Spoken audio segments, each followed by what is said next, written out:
The Mysterious Intern. Kabanata 65.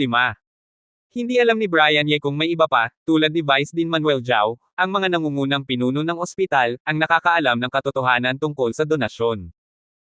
Pero dahil hindi nagpakilala ang nagbigay, ibig sabihin alam na rin ni Mr. Tang ang kanyang intensyon, at ayaw niyang kumalat ang balita. May tsansa pa ring mapanatiling lihim ito. Naiintindihan ko. Matagal na tinitigan ni Dr. Allison Zhao si Brian Ye. Nang makumpirma niyang hindi peke ang ekspresyon sa mga mata ni Brian Ye, na tunay na taos-puso ito matapos siyang tanungin, muli siyang nakaramdam ng pagkalito. Ibang klase talaga itong tao. Muli niyang kinumpirma ang kanyang pagsusuri kay Brian Ye. Oo, kakaiba siya. Bukod sa kakaiba, wala siyang ibang maisip na salita para ilarawan si Brian Ye. Sino pa nga ba ang gaya niya, na may napakagaling na kasanayan sa medisina, kaya sanang sumikat agad, maging huwaran ng maraming tao sa mundo, pero piniling magtago na lamang ng tahimik. Gumawa siya ng magandang gawa, pero parang magnanakaw, natatakot na malaman. Salamat. Nang marinig na pumayag si Dr. Allison Zhao sa kanyang kahilingan, nakahinga ng maluwag si Brian Ye, ang mukha'y puno ng pasasalamat. Naiintindihan ko ang ibig mong sabihin. Hindi na kita kukulitin pa. Sinulyapan ni Dr. Allison Zhao si Brian Ye na puno ng pasasalamat, may komplikadong ekspresyon, pagkatapos ay mahinang nagsalita, saka tumalikod at naglakad patungo sa koridor. Salamat. Tinignan ni Brian Ye ang likod ni Dr. Allison Zhao na umaalis, at binuka ang bibig, gustong magpasalamat, pero hindi na niya nasabi, pero ang kanyang mga mata ay nagpapakita ng matinding pasasalamat. Alam niyang malaking pasanin ang pagtatago nito para sa kanya. Matapos ang operasyon, nagdulot ito ng malaking kaguluhan at mga kahihinatnan. Maraming tao ang naghahanap ng kanyang pagkakakilanlan. Hindi madaling tumanggi. Hindi lahat ay kaya ito, at hindi madaling mabuhay. Tungkol sa katanyagan at kayamanan na dala ng operasyon kay Dr. Allison Zhao, para sa karaniwang tao, ito ay isang magandang bagay, o kahit na isang hindi inaasahang magandang bagay, pero para kay Dr. Allison Zhao, mas malaking presyon ito. Sa pakikipag-ugnayan kay Dr. Allison Zhao sa panahong ito, nakilala niya ang pagkatao ng babaeng doktor na ito. Hindi siya ang tipo ng taong gustong samantalahin ang iba at magnakaw ng karangalan. Sa kanyang pagkatao, siya ay isang babaeng matatag at may matinding pagpapahalaga sa sarili, makikita ito sa paulit-ulit niyang pagpunta rito, umaasang lalabas siya at sasabihin ang katotohanan. Salamat. Pinanood ni Brian Ye ang papalayo na si Dr. Allison Zhao, tahimik na sinasabi sa kanyang puso ang mga salitang hindi niya nasabi. Sa pasukan ng koridor, isang grupo ng mga doktor ang naghihintay, handa nang salubungin si Brian Ye, para pigilan siyang makatakas. Ang mga taong ito ay naging malapit kay Dr. Allison Zhao ng palihim, pero hindi man lang sila sinabihan. Hindi makatarungan. Buti na lang, palagi nilang inakala na matapat si Brian Ye, at pinaniwalaan nila ang mga sinasabi nito. Nabaliktad ang sitwasyon, ang veterano ay nadapa sa panimulang larangan. Ang relasyon ng taong ito kay Dr. Allison Zhao ay tiyak na hindi simple. At, mukhang matagal na silang magkakilala. Tulad ng sabi ko kanina, bakit paulit-ulit na pumupunta si Dr. Allison Zhao kay Brian Ye? Dahil ba sa pasyente? Kalokohan. Kung dahil sa pasyente, bakit hindi na lang dumiretso si Dr. Allison Zhao kay Director Wang? Kahit pautusan pa ni Brian Ye na tanungin ang kalagayan ng pasyente, hindi ba sapat na tawagan na lang si Brian Ye? Bilang Deputy Director ng Neurosurgery, si Dr. Allison Zhao, isang kilalang doktor, bakit pupunta pa siya rito para hanapin siya? Lalo silang naghihinala na niloko sila ni Brian Ye, at paulit-ulit na niloko, bawat isa sa kanila ay nangangati na sa galit. Noong una, sinabi niyang gusto niyang magtanong tungkol sa kalagayan ng pasyente. Noong nakaraan, tungkol sa kalagayan ni Renato Huang. Ngayon naman, tinanong siya ni Dr. Allison Zhao tungkol sa kalagayan niya. Lihim na nagngangalit ang mga doktor sa kanilang mga puso, nakakuyom ang mga kamao, handa nang kumilos anumang oras, at pahirapan si Brian Ye. Pero bago pa dumating si Brian Ye, nakita nila si Dr. Allison Zhao na papalapit sa kanila. Dr. Allison Zhao. Pagkakita kay Dr. Allison Zhao, agad na nawala ang mga masamang tingin sa mga mukha ng mga doktor, at ngumiti sila ng may paggalang. Nang-aasar sila kay Brian Ye, pero sa harap ni Dr. Allison Zhao, hindi sila naglakas loob na maging bastos. Bukod sa iba pa, ang ore pa lang ni Dr. Allison Zhao ay sapat na para matakot sila. Naghihintay ba kayo kay Brian Ye? Sinuyod ni Dr. Allison Zhao ang mga mukha ng mga doktor, walang emosyon. Hindi po. Naglilibot lang po kami, haha, naglilibot lang. Akala ng mga doktor na titango lang si Dr. Allison Zhao gaya ng dati, at aalis na. Hindi nila inaasahan na magsasalita si Dr. Allison Zhao sa kanila, at ang ideyang iyon ay agad na tumatak sa kanilang mga isipan. Bigla silang nahiya at nataranta. Hindi na ninyo kailangang maghintay, umalis na siya.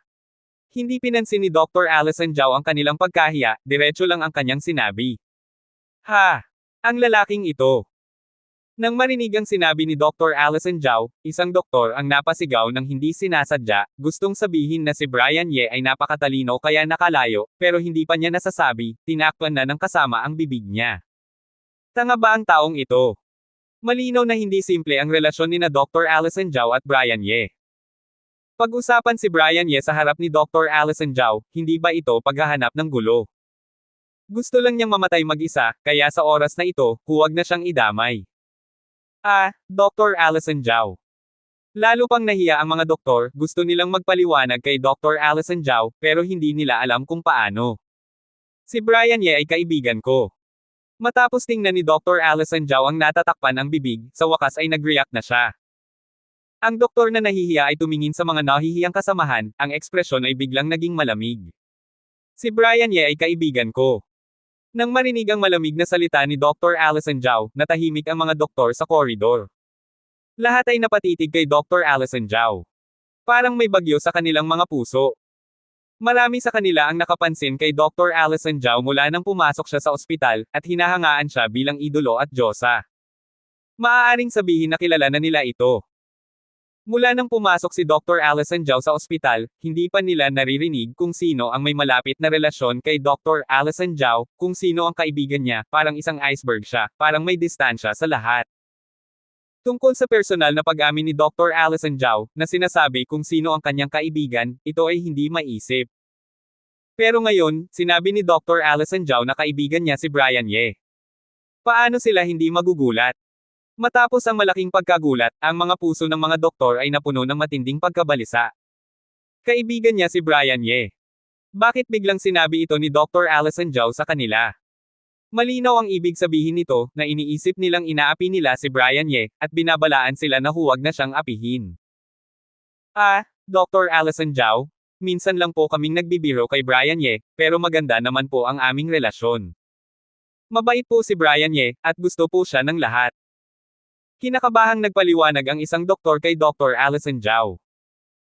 Sa teorya, si Dr. Allison Zhao ang Deputy Director ng Neurosurgery at hindi niya sila kontrolado, pero ang posisyon ni Dr. Allison Zhao ay napaka-espesyal kaya medyo natatakot sila, at, higit sa lahat, ayaw nilang magkamali si Dr. Allison Zhao at isipin silang mga bully. Hindi pinansin ni Dr. Allison Zhao ang kanilang mga paliwanag. Sinabi niya sa kanila na kaibigan niya si Brian Ye at gusto lang niyang sabihin ang katotohanan iyon. Noong una, hindi niya inisip na pakialaman ang mga problema ni Brian Ye. Naniniwala siyang kaya ni Brian Ye ang sarili niya. Hindi niya kailangang pakialaman ang bagay na ito. Bukod pa rito, hindi niya akalaing kaya nilang apihin si Brian Ye. Sinuyod ng tingin niya ang mga mukha ng mga doktor, at tumingin sa opisina bago sumagot kay Brian Ye, iniisip na walang taong hindi nagmamalasakit sa katanyagan. Ang mga taong nag-iisip na ang mga donasyong hindi nagpapakilala ay para lang sa hype. Ang mas mayayaman ay mas nagmamalasakit sa reputasyon ng isang kilalang doktor, at sinabi ng seryoso, sa mundong ito, may mga taong hindi nagmamalasakit sa katanyagan at kayamanan, at handang tumulong ng buong puso. Pagkatapos noon, hindi na niya pinansin ang mga doktor, tumalikod at naglakad patungo sa elevator. Ano ang ibig niyang sabihin? Ano ang ibig niyang sabihin sa huling sinabi niya? Nang makita ang papalayo na si Dr. Allison Zhao sa sulok ng koridor, napatingin ang mga doktor sa isa't isa. Lahat ay nalilito, lalo na ang doktor, na tulala at hindi maintindihan kung bakit biglang sinabi iyon ni Dr. Allison Zhao. Ang sinabi ni Dr. Allison Zhao ay tungkol sa pinag-usapan natin kanina sa opisina. Sinasabi niya sa atin na huwag masyadong maging negatibo at huwag palaging mag-isip ng masama sa mga magagandang bagay, pero maniwala na may katotohanan, kabutihan, at kagandahan sa mundo. Si Doc Lee, ang pinakamatanda, ang unang nakaunawa, naalala ang isang bagay, tinignan ang mga nalilitong kasamahan, at bumantong hininga, sinabi ang kanyang opinyon. Habang nagsasalita, may bahid ng pagsisisi sa kanyang mukha. Kanina sa opisina, sumang-ayon din siya sa pananaw na iyon. Matapos marinig ang paliwanag ni Doc Lee, lahat ng doktor ay biglang naunawaan, at napagtanto nilang mali ang kanilang pag-iisip at pag-uusap tungkol sa donasyon kanina, isa-isa silang napahiya. Tanging ang nagsalita lang ang mukhang hindi pa rin kumbinsido, at gusto pang magsalita, pero nang makita ang ekspresyon ng mga kasamahan, nanahimik na lang siya. Tito Ken? Ibig sabihin? Si Brian Ye? Doktor nga siya. Nagtatrabaho siya sa Department of Respiratory Medicine ng 3rd Beijao Hospital. Sa KN Hospital, sa koridor sa harap ng isang intensive care unit, nanlaki ang mga mata ni Ramontang matapos marinig ang balita tungkol kay Brian Ye na nalaman ni Tito Ken, may pagtataka sa kanyang mga mata. Sa loob ng maraming taon, hindi siya nagduda sa anumang impormasyong ibinigay ni Tito Ken sa kanya, pero ngayon, hindi niya mapigil ang magduda sa unang pagkakataon. Si Brian Ye, na nagligtas ng buhay ng kanyang lolo gamit ang isang napakatalinong acupuncture technique, at nagamot ang malubhang sakit ng kanyang lolo. Si Brian Ye, na nakapagligtas sa kanyang buhay, marahil ay kabilang sa isang nakatagong paaralan ng tradisyonal na medisina ng China. Ang taong ito na nagmana ng mga kasanayan ay isang doktor nga ba sa Department of Respiratory Medicine ng 3rd North Suburb Hospital. Oo, at galing nga siya sa pag-aaral sa UK. May pagdududa ring sumilay sa mga mata ni Tito Ken. Alam din ni na Mr. Ken Chin at ng iba pa ang pagkakakilanlan ni Brian Ye. Nang malaman niya ang sitwasyon ni Brian Ye, sinadya niyang kumpirmahin ito para makita kung ang Brian Ye mula sa North Suburb 3rd Hospital ay talaga nga ang Brian Ye na nakita niya noong gabing iyon, hanggang sa tuluyan niyang nakita si Brian Ye na nagtatrabaho sa outpatient clinic ng Respiratory Medicine Department, saka lang siya bumalik para magulat kay Ramontang. Paano kaya natutunan ng taong ito na galing sa pag-aaral sa UK ang napakagaling na tradisyonal na medisina ng China? Bukod pa rito, dahil napakagaling ng tradisyonal na medisina ng taong ito, kaya niyang sumikat gamit ang kanyang mga kasanayan. Bakit pa siya pupunta sa isang respiratory medicine department para maging internist? At pumunta pa sa isang maliit na ospital na gaya ng Beijao 3rd Hospital. Isa pang punto, sa impormasyong kanyang naimbestigahan, mayaman si Brian Ye.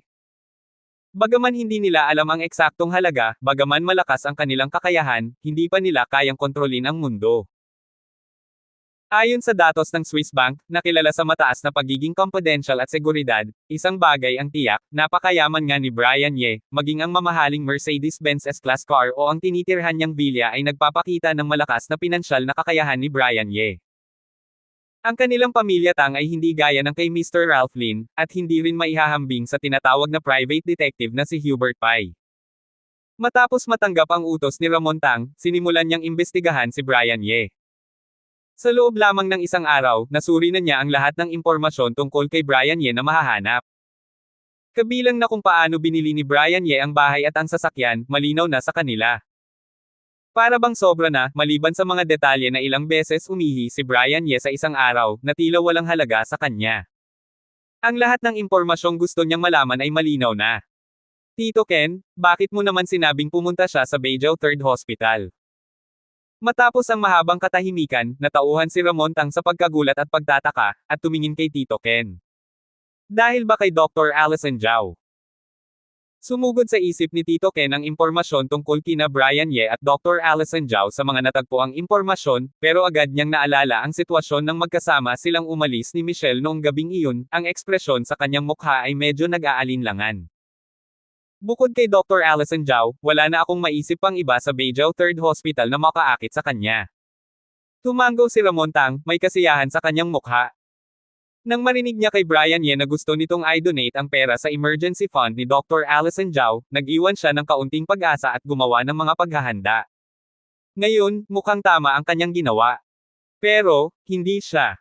May gustong sabihin si Tito Ken, pero pinutol siya ni Ramontang. May girlfriend ba siya?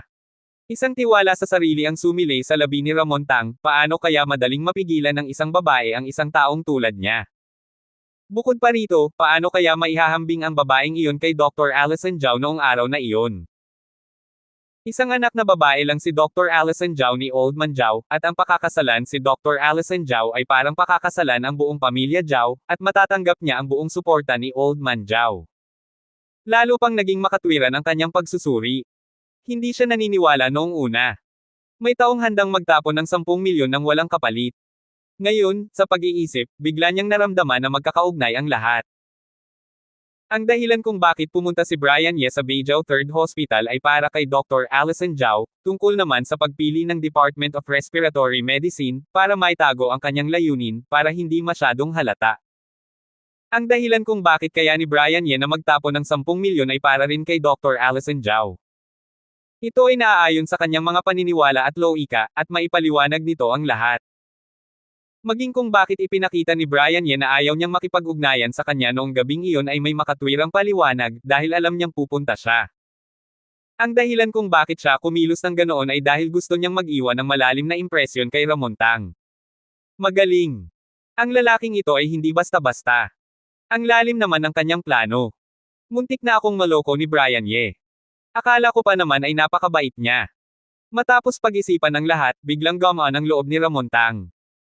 Binuka ni Tito Ken ang bibig at gustong magsalita pa. Pakiramdam niya ay medyo pilit ang sinabi ni Ramontang.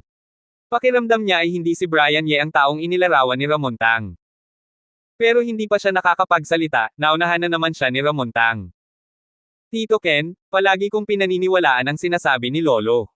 Walang mangyayaring walang dahilan sa mundong ito. May dahilan ang lahat ng bagay. Hindi basta-basta pupunta si Brian Ye sa Beijing. Sa isang maliit at malayong ospital, hindi basta-basta magdo-donate ng ganito kalaking pera. Mas naging tiwala ang ekspresyon ni Ramontang. Hindi basta-basta, pero hindi rin naman siguro ang dahilan na iniisip mo. Marahil iba. Tinignan ni Tito Ken si Ramontang na may tiwala sa sarili, at sa huli ay binawi niya ang mga salitang iyon. Ayaw niyang makipagtalo kay Ramontang. Ano naman si Brian Ye? Wala namang kinalaman sa kanya. Sige, pupunta na ba tayo sa kanya para gamutin si Lolo? May pagtatanong na tinignan ni Tito Ken si Ramontang. Para sa kanya, ang kalusugan ni Old Man Tang ang pinakamahalaga at pinakaaalala niya. Oo, syempre. Walang pag-aalinlangan na sumagot si Ramontang. Dahil alam na natin na siya ay isang mahusay na doktor, paano natin hindi siya hahanapin? Bukod pa rito, nagbayad na tayo para sa konsulta, 40 milyon. Kung hindi natin siya pupuntahan, sayang naman. May paglalaro sa labi ni Ramontang. Paglalaro sa mga kalkulasyon. Hindi natatakot si Ramontang sa mga kalkulasyon ni Brian Ye. Sino ang marunong at sino ang hindi? Sa mga kasanayan sa medisina, natural na hindi siya kasing galing ni Brian Ye, pero sa pagkalkula. Siya, si Ramontang, ay natuto na kung paano pakitunguhan ang mga tao at kung paano kalkulahin at timbangin ang iba't ibang pakinabang mula sa kanyang pagkabata. Natatakot pa ba siya sa taong ito? Hindi alam ni Brian Ye ang nangyari sa mga koridor ng departamento. Hindi niya alam na matapos magsalita si Dr. Allison Zhao sa mga doktor sa kanilang departamento, sumuko na ang mga doktor sa ideya na guluhin siya, at tahimik silang bumalik sa opisina. Habang nakikipag-usap si Dr. Allison Zhao sa kanyang mga kasamahan, naglakad siya pababa ng koridor. Kahit naiintindihan niya ang katotohanan ng pagtatago, nagpas siyang lumayo muna siya sandali, at matapos magtago, marahil ay makakalimutan na ito ng mga taong iyon pagkaraan ng 2 araw. Gayunpaman, hindi direktang bumalik si Brian Ye sa outpatient clinic. Sa halip, pumunta ulit siya sa silid ni Ginang Su, tinignan si Ginang Su, at binigyan siya ng rehabilitation massage bago bumalik sa outpatient clinic para magtrabaho. Habang nakikipag-usap kay Ginang Su, muli niyang nadama ang kabaitan, pagmamahal, positibo, optimismo, at iba pang mahahalagang positibong enerhiya ni Ginang Su. Hindi lang siya nakaramdam ng simoy ng sariwang hangin habang nakikipag-usap sa matandang babae, napakasarap ng pakiramdam, hindi lang ang kanyang emosyon ang naapektuhan nito, maging ang kanyang mga pasyente at ang kanilang mga kapamilya sa parehong silid ay halatang naimpluwensyahan ng kanyang positibong enerhiya. Sa kanyang silid, hindi niya naramdaman ang malungkot na kapaligiran sa isang normal na silid. Sa halip, patuloy ang tawanan, para bang nasa kanilang tahanan. Ang tanging ikinagulat at ikinahilo ni Brian Ye ay parang inaalala ni Ginang So ang kanyang kalagayan sa pag-ibig paminsan-minsan, tinatanong siya kung may gusto siya o kung ano, at nagsasabi ng mga bagay na hindi niya maintindihan, tulad ng kung paano manligaw ng may tapang. Dapat daw maging matapang ang lalaki, maging mas aktibo, at iba pa. Habang nagsasalita, tinitignan pa siya ni Ginang So ng kakaibang tingin hanggang sa bumalik siya sa klinika, medyo hindi pa rin maintindihan ni Brian Ye ang ibig sabihin ng mga sinabi ni Ginang So at ng tingin na iyon. Nurse Saralyn, pakitawagan po ang doktor. Matapos mag-isip ng matagal, hindi na maintindihan ni Brian Ye ang ibig sabihin ng mga mata ni Ginang Su. Hindi na niya inisip pa iyon. Pinasigla niya ang kanyang sarili at hiniling kay Nurse Sarah Lynn na bumalik na sa guidance desk para magtrabaho, na tawagan ng doktor. Marahil ay wala namang ibig sabihin ang matanda, pero bigla na lang siyang naalala ng isang bagay at nagpakita ng ganoong tingin.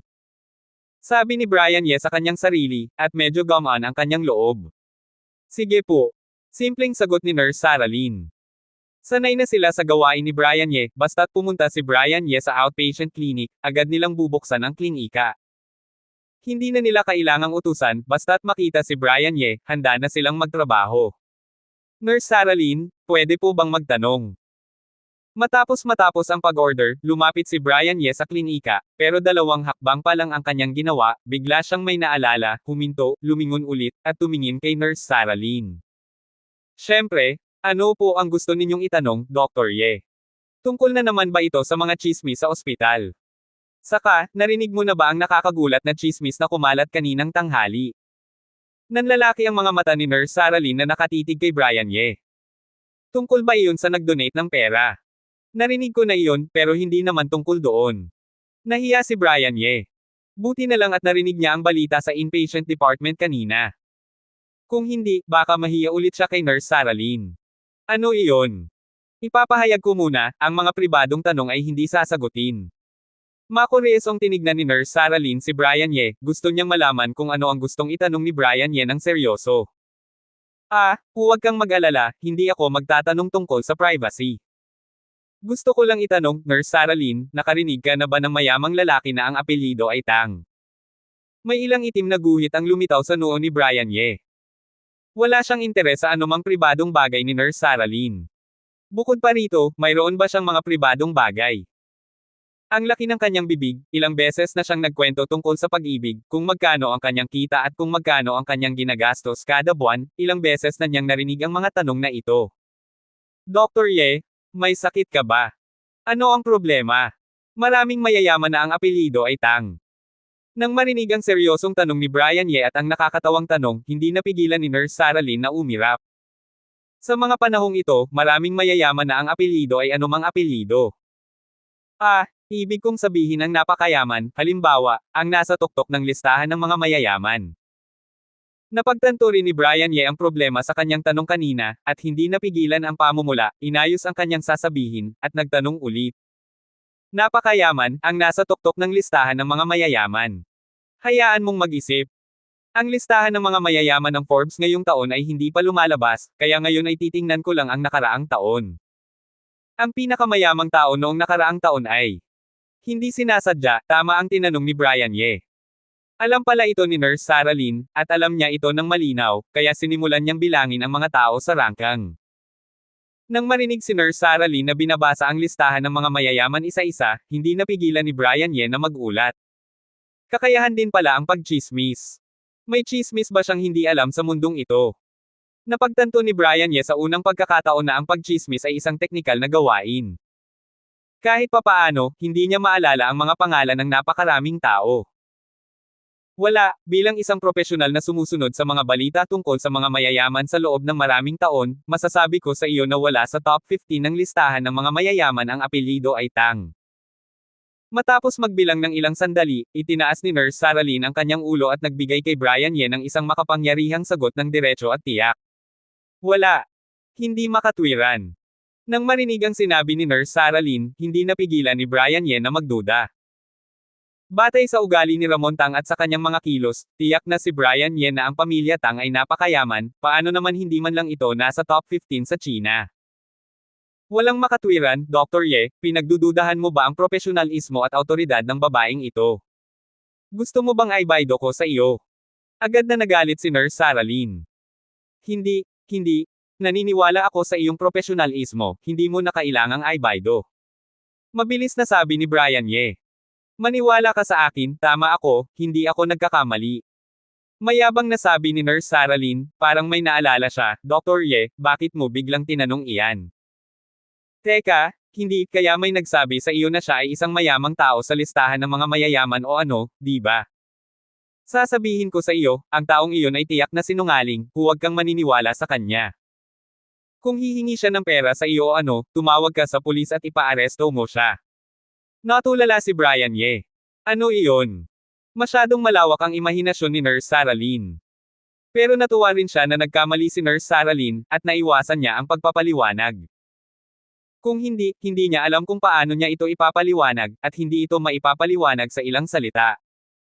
Nurse Sarah Lynn, pwede bang magtanong, bakit mo naman alam ng mabuti ang listahan ng mga mayayaman? Pagbalik sa klinika, hindi napigilan ni Brian Ye ang kanyang pagkamausisa, at tinanong ulit si Nurse Sarah Lynn. Dr. Ye, hindi mo ba alam, ang pag-alala sa pangalan at impormasyon ng bawat mayamang tao sa listahan ng mga mayayaman ay isang sapilitang kurso para sa lahat ng babaeng gustong makasal sa mayaman.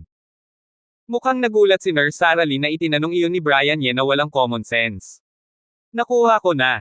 Hindi na ako magtatanong. Naramdaman ang paghamak sa mga mata ni Nurse Sarah Lynn, kinusot ni Brian Ye ang sulok ng kanyang bibig. Hindi na kailangang isipin pa kung bakit ito isang sapilitang kurso.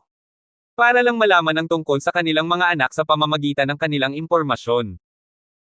Gaano na ito katanda, at pagkatapos ay sa pamamagitan ng pag-unawa sa kanilang industriya, humanap ng mga paraan para makahanap ng mga pagkakataon na makalapit sa kanila. Pagkapasok pa lang niya sa outpatient hall ng Department of Respiratory Medicine, habang pinagmamasdan ang maraming pasyente, at naririnig ang paulit-ulit na malakas na pag-ubo, kumunot ang noo ni Tito Ken at tumingin kay Ramon Tang na nasa tabi niya. May pag-aalala sa kanyang mukha, Master, pagkatapos natin siyang maghintay na matapos ang trabaho, hahanapin na lang natin siya. Bakit kailangan pa nating pumunta mismo rito? Hindi talaga angkop ito sa inyo. Mula nang sabihin ni Ramon Tang na pupunta siya sa North Suburb 3rd Hospital para hanapin mismo si Brian Ye, matindi ang pagtutol niya. Nakarating na siya sa 3rd Northern Suburb Hospital at personal na binisita si Brian Ye, kaya alam niya kung ano ang kalagayan doon. Masyadong maraming tao roon. Ang pinakamahalaga, maraming umuubo na pasyente, at puno ng virus at bakterya ang hangin. Ano ang katayuan ni Ramon Tang? Bakit kailangan pang pumunta mismo rito? Paano kung mahawan siya ng kakaibang virus? Pero hindi pinakinggan ni Ramon Tang ang kanyang payo at nagpumilit pa ring pumunta. Sige, pumunta na nga, nagpumilit si Ramon Tang, at wala na siyang magagawa. Pero hindi niya inaasahan na kailangan pang magparehistro mismo ni Ramon Tang, at susundin ang proseso ng mga ordinaryong pasyente para makita si Brian Ye, na ikinatuwa niya. Ayos lang, Tito Ken, ipinapakita nito ang ating pagiging taos-puso. Walang pakialam nang ngumiti si Ramon Tang. Nang makita ang pag-aalala ni Tito Ken, hindi napigilan ni Ramon Tang na maaliw, Tito Ken, huwag kang mag-alala, hindi naman ako ganoon kaina. Tignan mo ang mga taong ito, napakarami, hindi ba silang lahat ay nakapila rito naghihintay sa doktor? Pareho lang tayo, ano ang ibig mong sabihin mamaya? Paano kayong pareho? Ano ang inyong katayuan, ano ang kanyang katayuan? Paano kayo maihahambing sa kanya? Hindi nasiyahan si Tito Ken sa sinabi ni Ramon Tang, pero bago pa man siya makapagsalita, nakapunta na si Ramon Tang sa front desk. Gusto kong makita si Dr. Brian Ye, pakisabi sa kanya, salamat po. Iniabot ni Ramon Tang ang medical record book at ang resibo ng registration kay Nurse Sarah Lynn. Kailangan pong maghintay sa pila para kay Dr. Ye. Mahaba po ang pila. Matagal po ito. Kung may ibang doktor na hindi masyadong matagal, sigurado po ba kayong kay Dr. Ye kayo? Tinignan ni Nurse Sarah Lynn si Ramon Tang. Bakit matagal ang pila para kay Dr. Ye? Nagtatakang tanong ni Ramon Tang. Dahil napakaraming taong gustong magpatingin kay Dr. Ye, hindi mo ba naiintindihan ang simpleng bagay na iyan? Hindi pa nakakapagsalita si Nurse Sarah Lynn, may nagsalita na agad sa kanyang tabi. Habang nagsasalita, may paghamak siyang tinignan si Ramon Tang, at tila hinahamak kung bakit nagtanong si Ramon Tang ng simpleng bagay. Bata, paano ka magsalita? Nang makita ang isang batang nurse na bastos kay Ramon Tang, hindi napigilan ni Tito Ken na suwian ang batang nurse. Tito Ken, ayos lang po. Alam ni Ramon Tang ang lakas ni Tito Ken. Natatakot siyang matakot si Tito Ken sa batang nurse, kaya agad niyang pinigilan si Tito Ken, at pagkatapos ay ngumiti at tumingin kay Nurse Sarah Lynn, maghihintay lang po kami kay Dr. Ye, kay Dr. Ye lang po kami pupunta. Buti na lang po, may natitira pang isang numero ngayong araw. Kinuha ni Nurse Sarah Lynn ang registration slip at medical records ni Ramon Tang, at pagkatapos ay kinuha ang isang tambak ng medical records at dokumento sa tabi niya para suriin ito ng mabuti, at pagkatapos ay inilagay ang numero ni Ramon Tang sa gilid. Huling numero. May limitasyon pa pala ang numero ni Dr. Ye. Nagulat si Ramontang. Siyempre naman. Napakaraming taong nagpapatingin kay Dr. Ye araw-araw. Kung wala sanang limitasyon, hindi ba mapapagod si Dr. Ye? Tinignan ni Nurse Saralyn si Ramontang. Ilang numero ang limitasyon kada araw? Biglang na-interes si Ramontang, tinitignan si Nurse Saralyn nang may pagkamausisa sa kanyang mukha. 75 sa umaga at 75 sa hapon. Una po ba ninyong pagpunta sa ospital ito? Paano ninyo nalaman si Dr. Ye? Tinignan ni Nurse Saralyn si Ramontang na mausisa. Narinig ko lang sa mga tao, pero hindi nila ako sinabihan ng detalyado. Tumigil si Ramontang, pagkatapos ay mausisang nagtanong, magaling ba si Dr. Ye? Siyempre naman. Paano naman magkakaroon ng napakaraming taong nagpapatingin sa kanya kung hindi siya magaling? Mayabang nasabi ni Nurse Saralyn, si Dr. Ye ang pinakamagaling na doktor sa aming departamento, bukod sa direktor. Hindi lang siya magaling, mabait pa. Nurse, hinahanap ko po si Dr. Ye, pakitawagan po sana. Habang tumitigil si Nurse Saralyn sa pagsasalita, may narinig siyang pasyente na papalapit na may medical record at registration form. Tinignan ni Nurse Saralyn si Ramontang para makita kung totoo ang kanyang sinabi, kaya hindi na niya ito pinansin, lumingon, at nagpaliwanag sa pasyente. Hindi na ginulo ni Ramontang si Nurse Saralyn at ang kanyang trabaho, pero naglakad siya palayo, humanap ng sulok at tumayo, pinagmamasdan si Nurse Saralyn na may interes na kinakausap ang pasyente para magpatingin sa ibang doktor. Master, pupuntahan ko na lang si Brian Ye, ipaayos ko na lang sa kanya. Kinausap ni Tito Ken si Ramontang bago pumunta kay Brian Ye. Maghihintay dito hanggang sa numero 75. Nagbibiro ka ba? Ano ang katayuan ni Ramontang? Kahit na magaling si Brian Ye sa medisina, hindi niya sa tingin kailangang maghintay si Ramontang dito sa isang mahalagang hapon. Tito Ken. Pinigilan ni Ramontang si Tito Ken. Tito Ken, naiintindihan ko ang ibig mong sabihin. Alam kong ayaw mong mapahiya ako. Hindi ako mapagkunwari. Hindi ko alam kung ano ang ginagawa ko. Pero makinig ka sa akin tungkol dito. Tinignan ni Ramontang si Tito Ken ng may taos-pusong ekspresyon sa kanyang mukha, si Brian Ye lang ang nakikita nating pag-asa na makakatulong kay Lolo para gumaling, kaya dapat natin siyang yayain. Dapat nating ipapromise sa kanya na gamutin si Lolo, hindi natin hahayaang magkamali. Pero, Tito Ken, alam ko ang ibig mong sabihin, pero mas mabuti pa rin kung kusang loob siyang tutulong sa paggamot at pagliligtas ng mga tao. Maaari natin siyang pilitin o takutin sa iba't ibang paraan, pero hindi ito ang pinakamabuti. Hindi natin alam kung gaano kagaling ang kanyang kasanayan sa medisina. Hindi natin alam kung maglalagay ba siya ng kung ano sa proseso ng paggamot. Marahil hindi natin malalaman. Sa makatuwid, hanggat hindi pa ito ang huling paraan, ayaw kong gamitin ang paraang ito. May gustong sabihin si Tito Ken, pinigilan ulit siya ni Ramontang, kaya, ngayong hapon, maghintay na lang tayo rito. Sa loob ng maraming taon, napakarami ng sakripisyo ni Lolo para sa akin. Ginagawa ko ito para sa kalusugan ni Lolo. Ano naman kung maghintay tayo rito ng isang hapon? Master. Hindi inaasahan ni Tito Ken na ganoon kalalim ang iniisip ni Ramontang, ang ekspresyon sa kanyang mukha ay hindi napigilan ang pagiging emosyonal. Sige. Gawin na natin ito? Tito Ken? Kung mapapagod ka, humanap ka ng mauupuan, at mahintay natin dito ng payapa. Huwag kang mag-alala, sinanay mo akong mag-martial arts mula pagkabata. Hindi ko man natutunan ang lahat ng kasanayan, pero dahil sa katawang ito, hindi madaling mahawa ng bakterya at virus. Nakahinga ng maluwag si Tito Ken na may ngiti.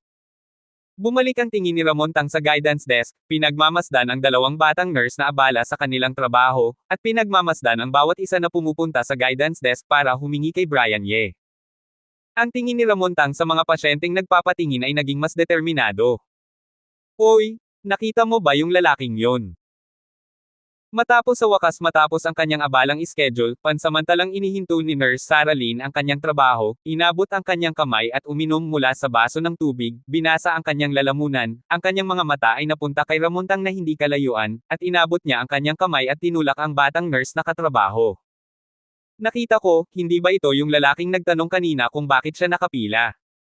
Maganda ang itsura niya, pero mukhang medyo mapatla, may sakit ba siya? Abala ang batang nurse, sinulyapan si Ramontang, at pagkatapos ay ipinagpatuloy ang pagyuko.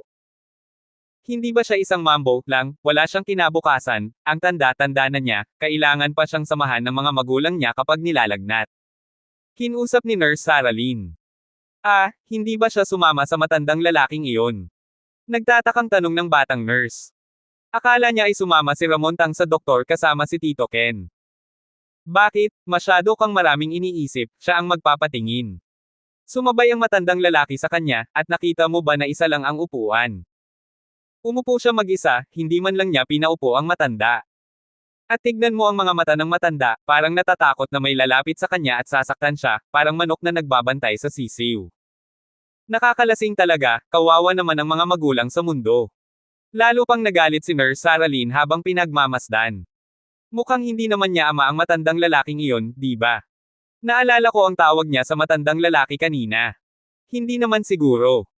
Hindi ba dahil ganoon ang pagtrato ng ama niya sa kanya at inaalagaan siya ng ganoon, hindi ba dapat siyang magpasalamat at gumanti? Lalo pang nagalit si Nurse Sarah Lynn. Totoo rin iyon.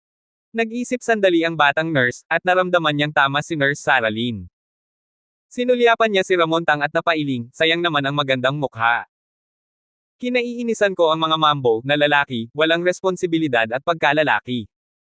Bumantong hininga si Nurse Sarah Lynn, pero sa mga panahong ito, napakaraming mambo na lalaki. Lalo na ang mga walang pera, lalo silang walang responsibilidad, lalo silang mahirap. Lalo nilang inaalagaan ang kanilang mga anak. Di ba? Sumang-ayon ang batang nurse. Kaya, kung maghahanap ako ng boyfriend, hindi ko hahanapin ang ganitong tipo. Kailangan kong maghanap ng mayaman. Nabasa mo ba ang balita noong nakaraang mga araw? Paano sinanay ng mayamang lalaki sa Jiangsu at Zhejiang ang kanyang mga anak? Sila ay mayayaman sa bansa. Nasa tuktok siya ng listahan, pero hindi siya maawain sa kanyang anak. Nasa public school siya simula pagkabata, at hindi siya ginagamitan ng espesyal na pagtrato. Para malinang ang kanyang pagtitiis at kalayaan, ipinadala siya sa hukbo para magtiis ng 3 taon pagkatapos magtapos sa kolehiyo. Nang pag-usapan ng balita tungkol sa mayayaman sa Jiangsu at Zhejiang, biglang lumiwanag ang mga mata ni Nurse Sarah Lynn. Ang mayamang anak na lalaki na inulat sa balita ay ang perpektong lalaki para sa kanyang pangarap, napakaganda ng kanyang pamilya, gwapo, at determinado. Ang kanyang mga mata, matapos tanggalin ang kanyang Amerikana, perpektong muscle lines. Sayang nga lang, nasa Jiangsu at Zhejiang ang lalaking iyon, at higit sa lahat, may asawa na siya. Nang maisip na may asawa na ang lalaking iyon, nakaramdam si Nurse Sarah Lynn ng lungkot, medyo nalungkot ang kanyang ekspresyon, at nang mapunta ang kanyang mga mata kay Ramontang, lalo siyang nagalit, kaya, lalo na ang mayayaman, alam nila na kailangan nilang turuan ng mahigpit ang kanilang mga anak, lalo silang responsable sa mga anak na tinuturuan nila. Gaya nito, mga 20, 25 taon na, parang sanggol pa rin. Tiyak na walang pera. Nang pag-usapan ang edad, kinuha ni Nurse Sarah Lynn ang medical record ni Ramontang at tinignan ulit. Sayang naman ang magandang sulat kamay ay isinulat ng isang taong walang kwenta. Nang kunin ang medical record ni Ramontang, hindi napigilan ni Nurse Sarah Lynn ang pagbulong sa kanyang puso. Kung hindi niya pa nabasa ang medical record na isinulat ni Ramontang kanina, iisipin niyang isinulat ito ng matandang lalaki sa tabi niya. Nang makita ang magandang sulat kamay, ayaw na niyang tingnan si Ramontang. Hindi niya napigilan ang pag-angat ng kanyang ulo at muling pagtingin. Sa pagtingin na ito, lalong tumindi ang paghamak sa kanyang mga mata. Lalong tumibay ang kanyang paghatol, ang lalaking ito na si Ramontang ay tiyak na mahirap. Kahit na ang damit ni Ramontang ay medyo maganda, sayang lang na walang brand. Walang duda, ito ay tiyak na galing sa palengke. Ang mga brand ng totoong damit, mula sa mamahaling luxury brands na gusto ng mga mayayaman hanggang sa mga mid-range brands na gusto ng mga ordinaryong middle-class white-collar workers, alam na alam niya. Pero ngayon, ang kalidad ng mga peking damit ay tumataas na, at ang mga damit sa palengke ay may ganitong kalidad na. Mukhang kailangan kong pumunta sa East Street para maglibot-libot. Hindi napigilan ni Nurse Sarah Lynn ang pag-iisip sa kanyang puso. Natural, hindi alam ni Ramontang na lihim na hinahamak na siya ng 2 nurse sa guidance desk, nakaupo sa isang upuan, nakangiti ang kanyang mga mata nang makita ang mga mata ng outpatient nurse na nakatingin sa kanya. Kumaway siya sa kanila. Nakaupo sa isang maingay na bulwagan, nakikinig sa paulit-ulit na pag-ubo sa kanyang mga tenga, ang mukha ni Ramontang ay hindi nagpakita ng kaunting pagkabalisa o pagkairite dahil sa paglipas ng panahon. Ang kanyang mukha ay palaging kalmado. Walang duda na masama ang kapaligiran sa bulwagang ito. Maging ang maingay na ingay, ang paulit-ulit na pag-ubo, at ang kakaibang amoy paminsan-minsan, masama ang karanasan, si Ramontang ay hindi Diyos, at natural na wala siyang kakayahang i-isolate ang mga kapaligiran na ito. Nakatayo sa bulwagan ng wala pang 10 minuto, masama na ang kanyang pakiramdam, at halos hindi na niya kaya. Pero nang maisip ang kanyang lolo, nang maisip ang kanyang pagsasanay at mga aral mula pagkabata, bigla itong tinitiis ni Ramontang. Hindi lang niya tinitiis niya ito nang walang bakas sa kanyang mukha. Ilang beses na gustong pumunta ni Tito Ken kay Brian Ye, pero pinigilan niya ito. Nang lumabas si Brian Ye para pumunta sa banyo, nilagpasan niya sila, at pinigilan niyang huwag batiin si Brian Ye. Habang naghihintay ng may pasensya, hindi na niya itinuring na paghihirap ang mahabang paghihintay, kundi isang karanasan. Sa bulwagang ito, nakita niya kung paano ginagamot ang mga ordinaryong tao. Narinig niya kung paano nag-uusap at nag-iisip ang mga ordinaryong tao, kung paano nila hinarap ang mga sakit at ang buhay. Ang lahat ng ito ay mga bagay na hindi pa niya nakikita noon at hindi niya naiintindihan. Kahit na ang mga karanasan at pangunawa na ito ay tila walang kahulugan sa kanya ngayon, naniniwala si Ramontang sa mga salita ng kanyang lolo, ang bawat karanasan ay may kahulugan, at isang araw ay magiging isang bagay na makakaapekto sa iyo sa hinaharap. Isang puwersa at salik ng pag-iisip sa isang partikular na problema sa bawat sandali, paggawa ng isang partikular na desisyon. Sa makatuwid, maingat pa ring naranasan ito ni Ramontang, pinagmamasdan ng may bukas na mga mata, nakikinig ng may bukas na mga tenga. Tinignan ni Tito Ken si Ramontang, na palaging kalmado, na may taos-pusong kaiginhawahan at paghanga. Akala niya ay hindi magtatagal si Ramontang, pero hindi niya inaasahan na pagkaraan ng isang hapon, nanatili pa rin si Ramontang doon, at mas kalmado pa siya kaysa sa isang taong kalmado. Ang pagiging masunurin, ang pagsasanay. Sapat na para sa pamilya Tang na magkaroon ng mga anak at para kay Old Man Tang na magkaroon ng mga apo. Taos-puso ang kaligayahan at kasiyahan ni Tito Ken para sa pamilya Tang at para sa matanda. Ikaw na ang susunod. Nang sa wakas ay tumahimik ang maingay na outpatient hall, wala nang magulo na pag-ubo, wala nang mga tawag o kwentuhan. Nang isa-isang tanggalin ng mga doktor sa mga klinika ang kanilang mga puting uniforme at umalis sa outpatient clinic, habang handa nang magalit si Tito Ken, lumapit si Nurse Sarah Lynn kay Ramontang at galit na sinabihan siya. Sa normal na kalagayan, tapos na ang kanyang trabaho. Karaniwan na, nag-o-overtime si Brian Ye, pero hindi sila nag-o-overtime. Ang mga pasyente sa likod nila ay may mga numero sa harap ng klinika ni Brian Ye. Maghihintay lang sila sa pila. Papasok si Brian Ye kapag tinawag ang numero. Hindi na nila kailangang kumuha ng doktor. Pero dahil sa isang meeting ngayong araw, hindi naman siya makakauwi, kaya nagpas siyang maghintay kay Brian Ye at sabay silang pupunta sa departamento. Meeting sa conference room. Ikaw. Nang makita ang bastos na tingin ni Nurse Sarah Lynn, gusto sanang magalit ni Tito Ken. Naghintay siya buong hapon, at hindi maganda ang kanyang kalooban. Maglakas loob si Nurse Sarah Lynn na kausapin si Ramontang ng ganoon. Pero bago pa man magalit si Tito Ken, pinigilan na naman siya ni Ramontang. Busy ba si Dr. Ye hanggang gabi-gabi? Hawak si Tito Ken, tinignan ni Ramontang ang isang consultation room na walang tao sa magkabilang gilid, at tumingin kay Nurse Sarah Lynn nang may pagkamausisa. Maaga pa ngayon, at karaniwan ay abala siya hanggang alas 8 ng gabi. May paghanga sa mga mata ni Nurse Sarah Lynn. Tungkol sa kung sino ang pinakahinahangaan niya sa departamento, iyon ay si Brian Ye. Mula nang dumating siya sa klinika hanggang ngayon, napakatagal at nagtitiis sa ganoong kahirap na trabaho araw-araw, kahit para sa pera, karapat-dapat hanggan. Sa grupo ng mga departamento na hindi masyadong lalaki, si Brian Ye ay isa sa iilan na mukhang mas responsable, mas lalaki. Kung hindi sapat ang pagkalalaki ni Brian Ye, hindi para sa kanyang pera, at hindi maganda ang kalagayan ng kanyang pamilya, at medyo mahirap siya. Haha, mahigit alas 8 ng gabi. Si Dr. Ye ay talagang masipag. Natigilan si Ramontang sandali bago ngumiti. Hindi ba? Si Dr. Ye ay isang kilalang workaholic sa aming departamento. Siya ang unang dumarating araw-araw at ang huling umaalis, at halos hindi siya nagbabakasyon.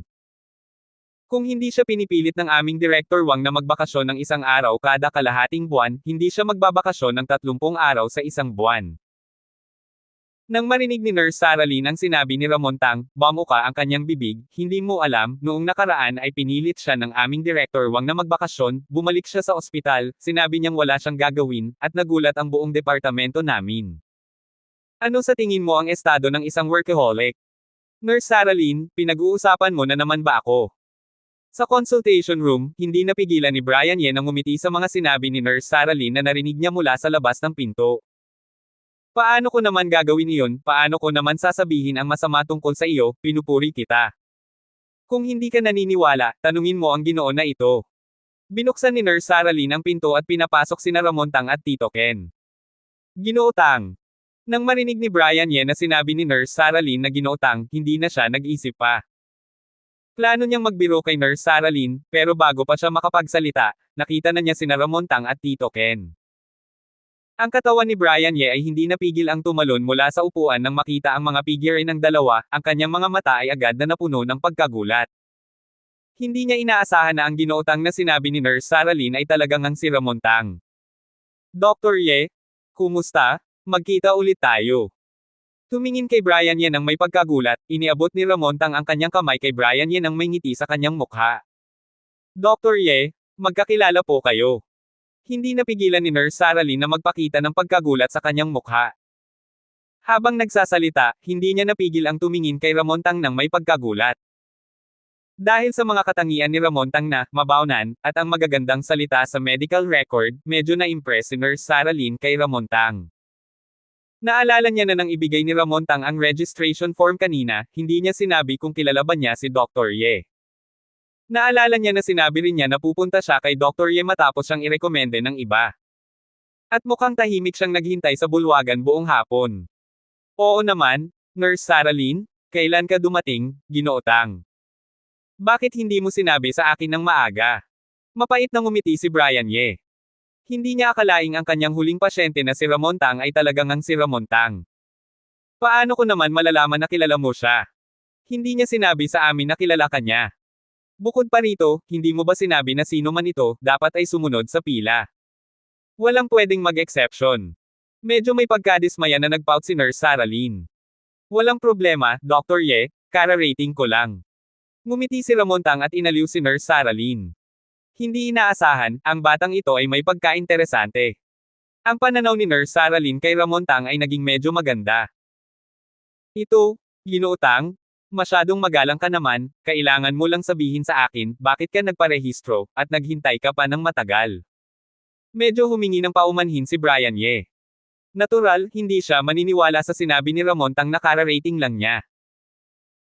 Kahit na hindi siya masyadong nakikinig sa medical guidance, nagtatrabaho pa rin siya sa outpatient clinic at medyo alam niya ito, at mga 3:00 ng hapon, sinabi sa kanya ni Nurse Saralyn na puno na ang 75 numero, ibig sabihin, dumating na si Ramon Tang noong panahong iyon.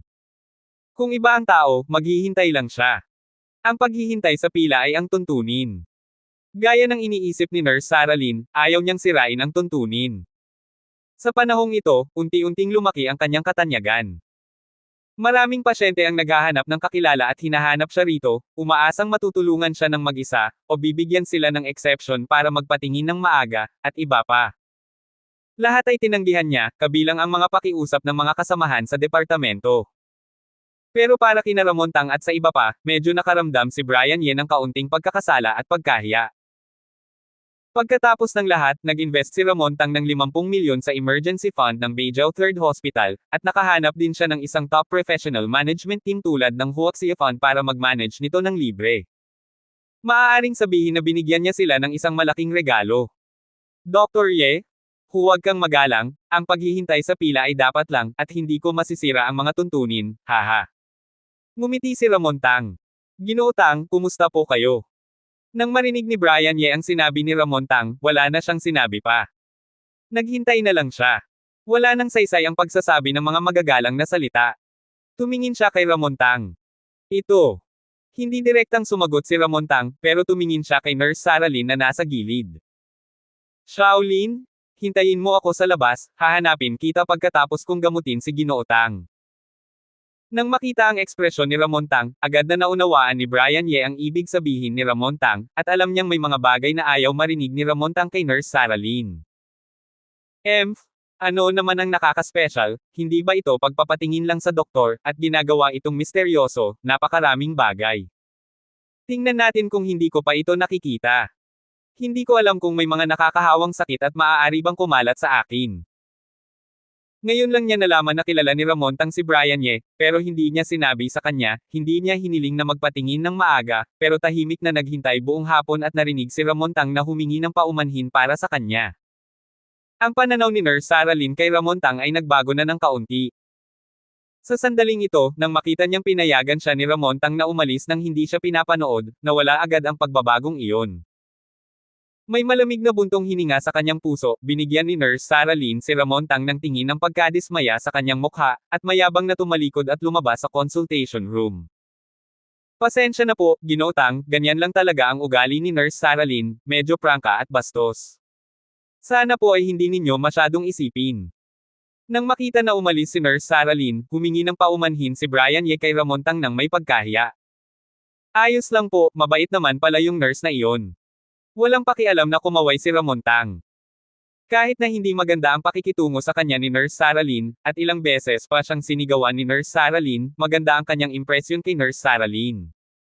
Noong hapon, nakaupo siya sa lobby. Habang pinagmamasdan ng mga pasyente, nakita rin niya si Nurse Sarah Lynn na abala, pinagmamasdan siyang matiyagang kinakausap ang mga ordinaryong pasyente, at sa mga detalye na ito, nalaman niya na mabait pala ang puso ng batang nurse na ito. Tungkol naman sa emosyon ni Nurse Sarah Lynn, wala siyang pakialam. Ang mga tao, lalo na ang mga batang babae, ay palaging medyo emosyonal. Kung ito ay aalalahanin pa, gusto pa bang mabuhay ni Ramontang? May lakas pa ba siyang pangasiwaan ng malalaki at maliliit na bagay ng pamilya Tang? Sa kabaligtaran, may pagkadismaya sa mukha ni Tito Ken, at masama ang kanyang tingin sa direksyon kung saan umalis si Nurse Sarah Lynn. Ginoo Tang. Nang makita na hindi naman talaga naapektuhan si Ramontang, nakahinga ng maluwag si Brian Ye, ang kanyang mga mata ay tumingin kay Ramontang nang may pagtatanong. Dr. Ye, nagkataon lang po na pumunta si Ramontang at ginulo kayo ngayong araw. Gusto ko pong magpasalamat sa inyo sa inyong kabutihan. Tumingin si Ramontang kay Brian Ye nang may pasasalamat sa kanyang mukha, hindi alam ni Ramontang ang inyong kahusayan noong gabing iyon. Hindi ko alam na eksperto si Dr. Ye. Hindi ko alam na nagamot ni Dr. Ye ang matagal ng sakit ng aking lolo. Palaging nakakasakit si Ramontang. Lalo siyang nahihiya habang iniisip ito. Sana ay patawarin ni Dr. Ye si Ramontang sa kanyang kawalang galang. Pagkatapos noon, yumuko ng malalim si Ramontang kay Brian Ye. Ginotang, huwag ninyong sabihin iyan. Ako ang dapat magpasalamat. Gusto kong magpasalamat sa inyong kabutihan at pagtulong sa maraming emergency patient sa aming ospital na nangangailangan ng tulong. Salamat sa paghahanap kay Mr. Zandro Luo para tumulong sa pag-manage ng fund, pakisabi na lang po sa kanya na salamat. Mabilis na ainalalayan ni Brian Ye si Ramontang. Walang anuman po, dapat lang po iyon. Kumaway si Ramontang, walang pakialam. Para sa kanya, maging ang 50 milyon o ang pagpapamanage ng fund kay Mr. Zandro Luo, ay isang maliit at walang halaga na bagay. Dr. Ye, ayaw naming magpakumbaba rito. Personal na pumunta ang aming young master ngayong araw, gusto kanyang hingian ng tulong at tulungan kaming gamutin ang sakit ni Elder Tang. Tumingin si Tito Ken sa magalang na anyo ng dalawa, at hindi na niya napigilan, kaya diretso niyang sinabi ang pakay.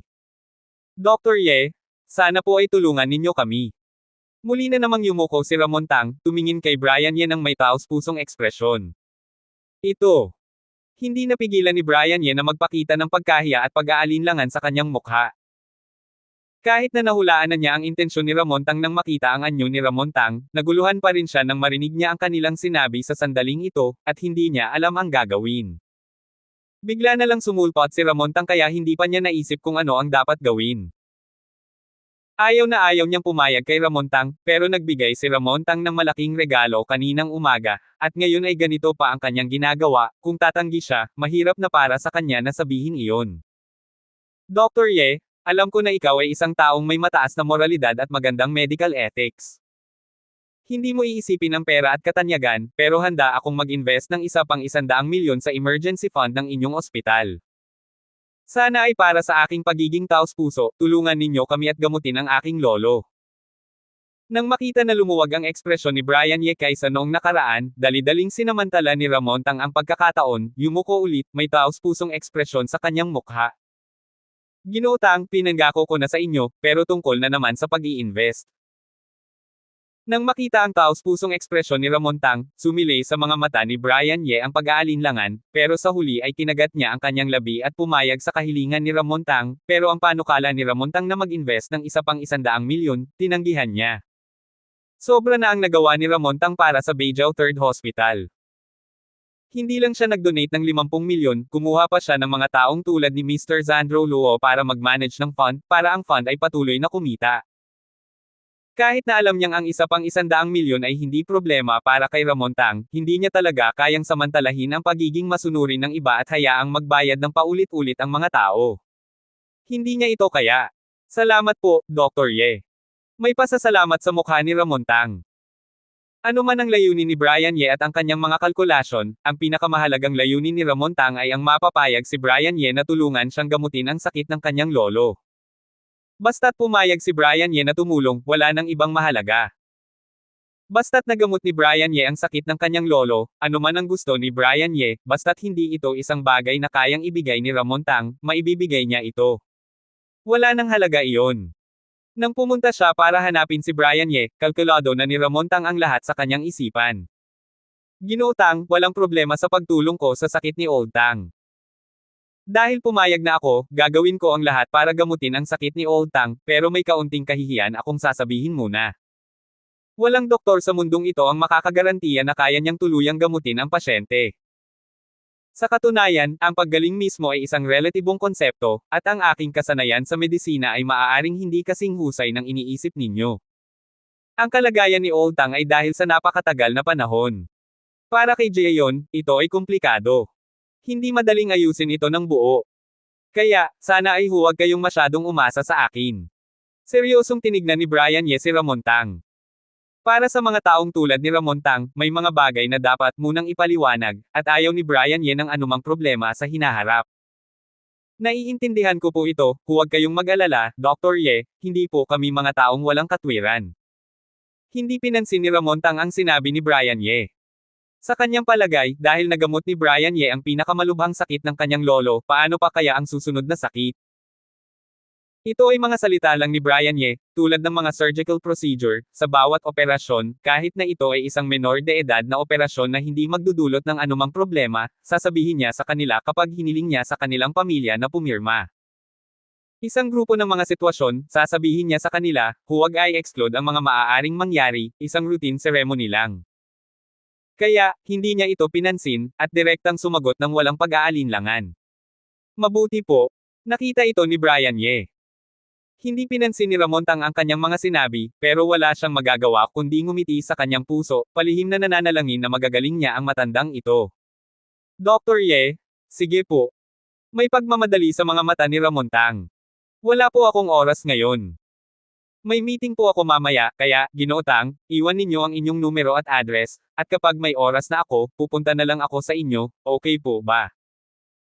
Bago pa matapos magsalita si Ramon Tang, naunawaan ni Brian Ye ang kanyang ibig sabihin, pero wala talaga siyang oras para makita si Elder Tang ngayon, kaya humingi na lang siya ng paumanhin kay Ramon Tang.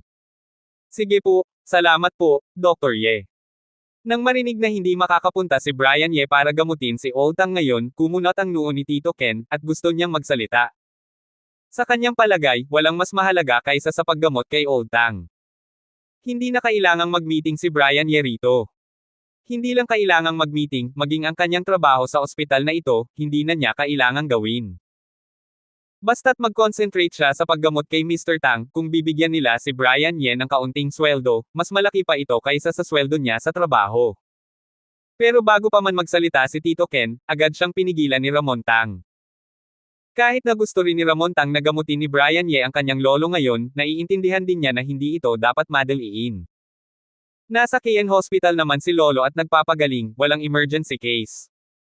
Kung masyadong magmadali ngayon at ma-offend si Brian Ye, hindi sulit ang kapahamakan.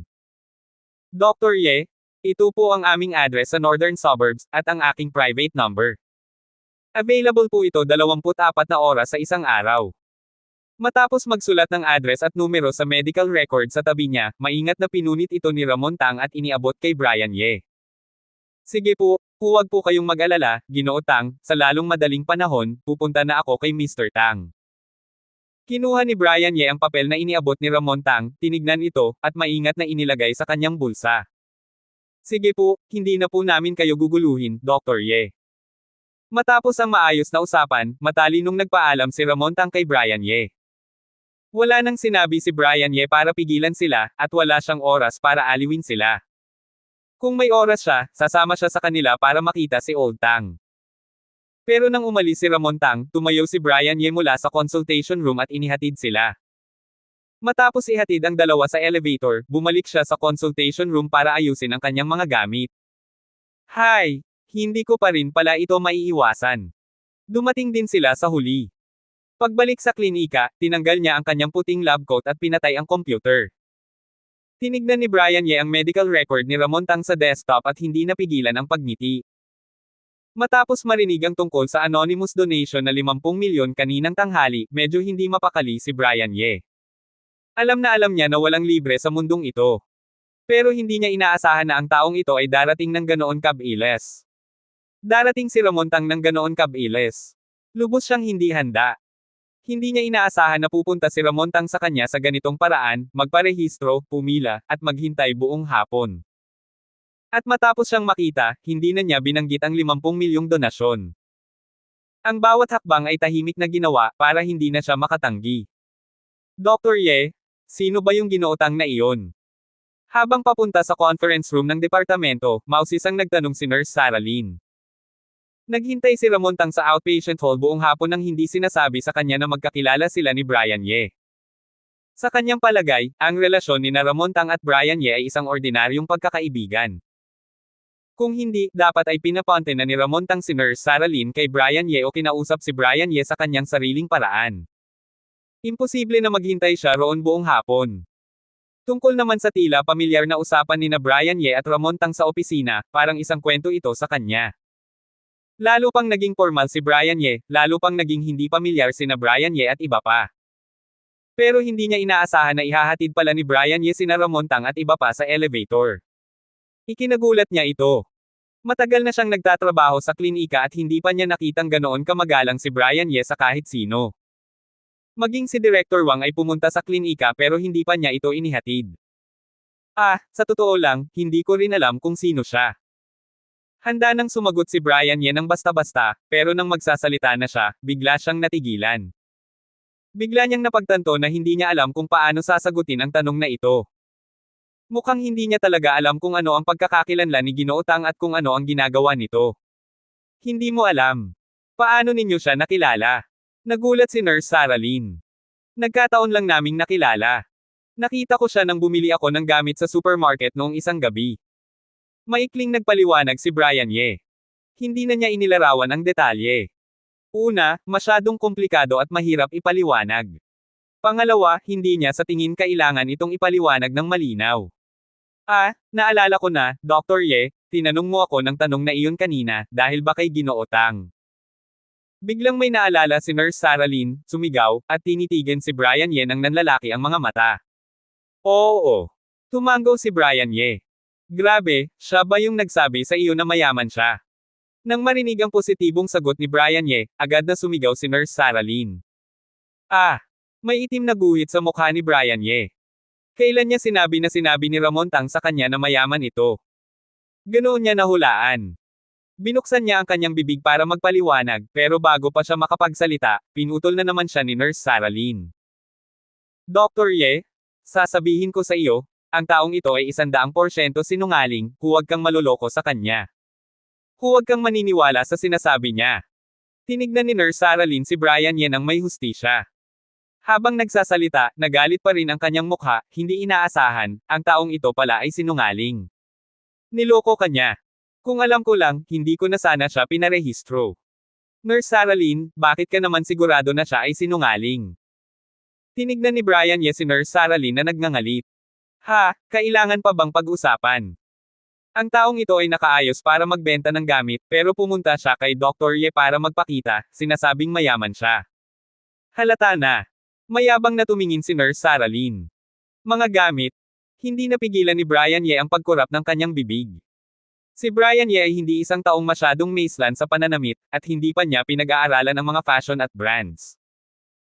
Gaya ng iniisip ng kanyang mga kasamahan, bukod sa kasanayan sa medisina, halos lahat ng iba pa kay Brian Ye, ay hindi masyadong interesado. Syempre, ngayon ay mayroon na siyang isa pang interes, at iyon ay ang cultivation.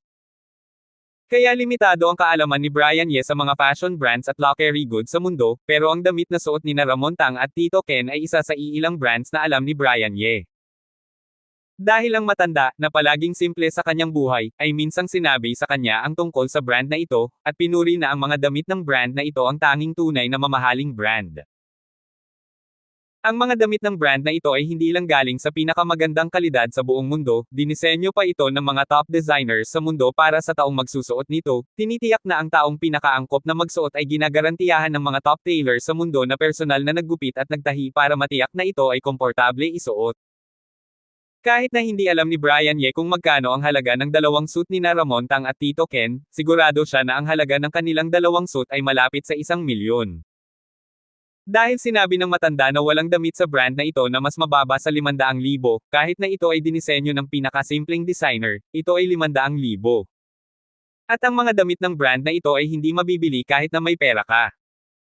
Kung ayaw ka ng kanilang mga designer at ayaw nilang magdisenyo para sa iyo, kahit na may pera ka, hindi mo mabibili ang kanilang mga damit. Noong panahong iyon, naramdaman pa rin ni Brian Ye na nagyayabang ang matanda at hindi naniniwala sa sinabi ng matanda. Hanggang sa pumunta siya sa tindahan ng brand na ito nang hindi sinasadya, nalaman niya na totoo ang sinabi ng matanda. Dahil sa lakas at posisyon ng brand na ito, at ang mataas na halaga nito, kahit na ito ang top brand sa mundo, hindi magkakaroon ng maraming tao na laban dito. Pero sinabi ni Nurse Sarah Lynn na ito ay galing sa palengke. Hindi ba? Sinasabi ko sa iyo, kahit na ang damit na suot ng taong ito ay mukhang maganda, wala silang logo.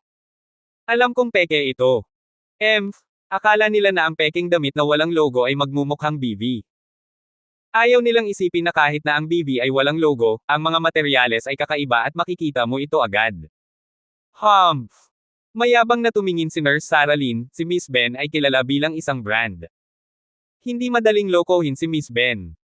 Tumingin kay Nurse Sarah Lynn na mayabang, hindi napigilan ni Brian Ye ang pagkurap ulit. Wala man lang logo. Hindi mo ba nakikita? Malinaw na ang logo nila ay nasa manggas. Ang kanilang kakaibang disenyo ang kanilang logo, okay. Bukod pa rito, hindi nila intensyon na i-promote ito sa merkado at maging isang sikat na brand. Ang kanilang posisyon ay isang tunay na taong mayaman, low-key luxury, okay. Ang BV brand na binanggit ni Nurse Sarah Lynn, medyo narinig na rin ito ni Brian Ye. Dahil sa simpleng disenyo at kakaibang disenyo na walang logo, ito ay naging sikat sa merkado sa mga nakaraang taon, at medyo kontrobersyal din ito. Sa pangkalahatan, ito ay isang magandang brand. Isang medyo high-end luxury brand. Pero, inihambing ni Nurse Sarah Lynn ang damit na suot ni Ramon Tang sa BV. At iniisip na ang damit na suot ni Ramon Tang ay galing sa palengke. Hindi maihahambing sa BV. Hindi ko alam kung lilipad si Jerome mula sa England para hanapin si Nurse Sarah Lynn. Naisip ni Brian Ye na nang makapasok siya sa tailor shop nang hindi sinasadya, nakita niya ang lalaking may bigot na may malaking sigarilyo sa kanyang bibig, at mukhang baliw at nakasisilaw. May kakaiba at paputok siyang ugali. Mainitin ang ulo, para sa mga taong may paghamak sa mga Big H, LV, BV at iba pa sa merkado, isipin ang sitwasyon matapos niyang marinig ang mga sinabi ni Nurse Sarah Lynn, ang mga sulok ng kanyang bibig ay hindi napigilan ang kakaibang ekspresyon. Abangan ang susunod pang mga kabanata ng The Mysterious Intern.